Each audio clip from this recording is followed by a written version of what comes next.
12 మందికి ఉచితంగా ఆపరేషన్ చేయడం జరిగింది. 12 మందిలో 11 మందికి మంచిగా సూప్ వచ్చింది. 12 మందికి కూడా అద్దాలు పడ్డాయి.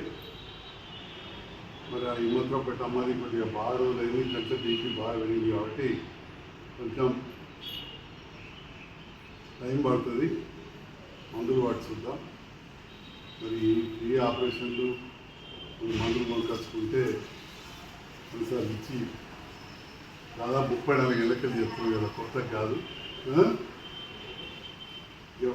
ఇంకా కొద్దిగా డబ్బులు పెట్టేటి అది వేరే ఉంటాయి, పైసలు ఎక్కువ పెట్టేది. కానీ ఇది కూడా మంచి ఆపరేషనే. మంచిగా కుట్లు లేకుండా వేసిన అందరికి అర్థం పెట్టిన దాంట్లో ఫరక్ ఉంటుంది. ఒక అంగికి ఫరక్ ఉన్నట్టు, ఓ అద్దాలకు ఫరక్ ఉన్నట్టు, ఓ సెల్ ఫోన్కో ఫరక్ ఉన్నట్టు ఉంటుంది కదా. దానికి ఏదున్నా కానీ ఇది పనిచేసే ఆపరేషన్, మంచిగా పనిచేసే ఆపరేషన్ కనబడుతుంది. మన సక్సెస్ అయింది. కానీ మీరు బాగా కాపాడుకోవాలి. ఎందుకు ఇంత నేను నిలబడి చెప్తున్నంటే, కొడుకులు వస్తారు, మీరు ఏదో పడిపోతారు. మావాడు అల్లుడు వచ్చి ఎటో పోతాడు. బిడ్డ ఎప్పుడు ఉంచుకోదు, లేదా కోడలు వస్తుంది ఎటో. నేనున్నా లేకున్నా నేను చెప్పేటి 1-10 సార్లు ఇక్కడ చెప్పాలి. నువ్వు ఉండవు కదా, కాబట్టి చెప్పాలి. ఫస్ట్ థింగ్ శుభ్రంగా ఉండాలి. ఇంట్లో కూడా ఇట్లా సాఫ్ ఉండాలి. ఇట్లా ఉడితే దుమ్ము పడేటట్టు ఉండాలి. ఒక కర్రలో ఉడితే ఇంకో కర్రలో ఉంచబెట్టాలి, లేదా బట్ట పట్టి చూడాలి. ఏదో పెద్ద మట్టి ఎవరు ఇట్లా లేవు. అక్కడ సింటాన్ ఉంటుంది, బండనాన్ని ఉంటుంది, ఇంకోటి లెక్క లేదు. రెండవది ఏంటంటే, మీరు మందేస్తూ కూడా చేతులు మంచిగా కలుపుకోవాలి. గోర్లు ఉండద్దు. మూత తీస్తే అంతగా ముట్టద్దు. చూపెట్టింది కావచ్చు, ఇట్లా తీసి మూతను మెల్లగా పక్కపెట్టి చుట్టూ మందేసి మళ్ళీ ఎక్కడనే ముట్టదు. ఇది ముట్టద్దు, ముట్టే మైదా ఉంటుంది, మనకు కనబడింది ఉంటుంది. విన్నారా?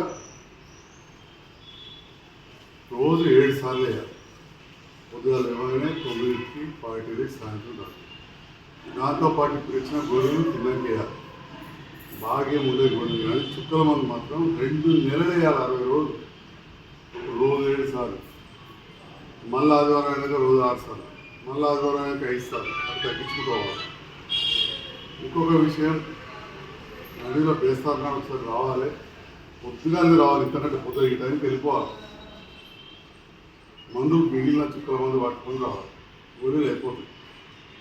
బీపీ షుగర్ ఉన్న కూడా ఒకరిద్దరు ఉన్నారు, అవి కూడా పట్టుకొని తగ్గుతుంటేం కాదు. మన పిల్లలకి చెప్తున్న తగ్గుసి చెప్తారు. విన్నావా? నలగ మీరు కూడా చెప్తున్నా, మీరు కన్ను నలవద్దు. డబ్బాలు అత్తే మీరు ఇటువంటి దస్తీలు 2, 3, 4 తెల్లటి కొని రోజు పొద్దున మా పిండి నీళ్ళలో ఉడకబెట్టి మరిగినాక ఆరబెట్టి పదనంటే ఇంట్లో చూసుకోవాలి. ఇట్లా నలవద్దు. రోజు పొద్దుగాల 2 దస్తీలు ఇట్లా గిన్నె నీళ్ళలో వేసి బాగా ఇట్లా మరగబెట్టాక మెల్లగా నీళ్ళు ఇట్లా పోతాయి కదా, వెళ్ళంటే ఇట్లా తీసి ఇట్లా చనిపోయి నీళ్ళు దగ్గరికి అని చదువుగా చుట్టి మైలా గిలా అంతా అర్థమైందా? అటనికి ఈ పక్కన ముందుగా ఏ పక్కన చూడాలి, ఆ పక్క ఈ పక్కన చూడాలి. అటనికి ఆ పక్క మళ్ళీ అవన్నీ వాడాలి. ముందుగా ఈ పక్కన చూడాలి, అటనికి ఈ పక్క. 2 దస్తీలు ఉంటాయి కదా, ఒకటి ఈ పక్క నుంచి ఇంకోటి. అంతేగాని ఇది చూసి మైలా అటంటుంది. అందుకోసం చెప్పారు. ఇంకా చూసా ఇంటి కాడ పత్యం ముచ్చటం లేదు. ఉప్పు కారం తక్కువ పెట్టాలి.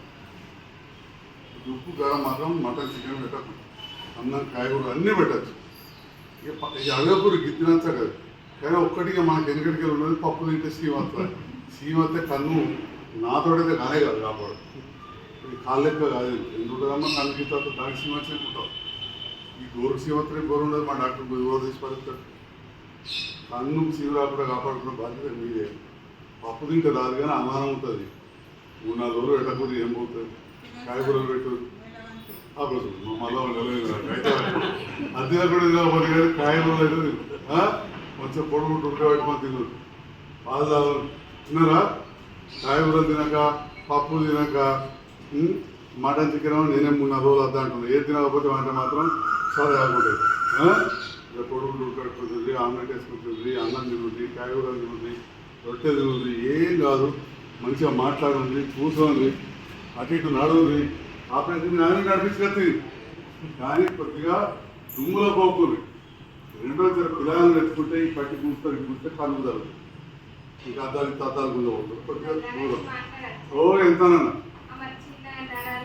ఏం కావు, కొద్దిగా గట్టిగా మాట్లాడుతున్నారు. ఏం కాదు, మొత్తగా మాట్లాడదు. ఏం కాదు, ఏం కాదు. మాట్లాడకపోతే బాగా మాట్లాడకపోతే భయపడాలి. ఏం కాదు, మాట్లాడకపోతే ఏం కాదు. మన నాకు ఒక్క ముసలు చెప్తారు. ఎవరు మీది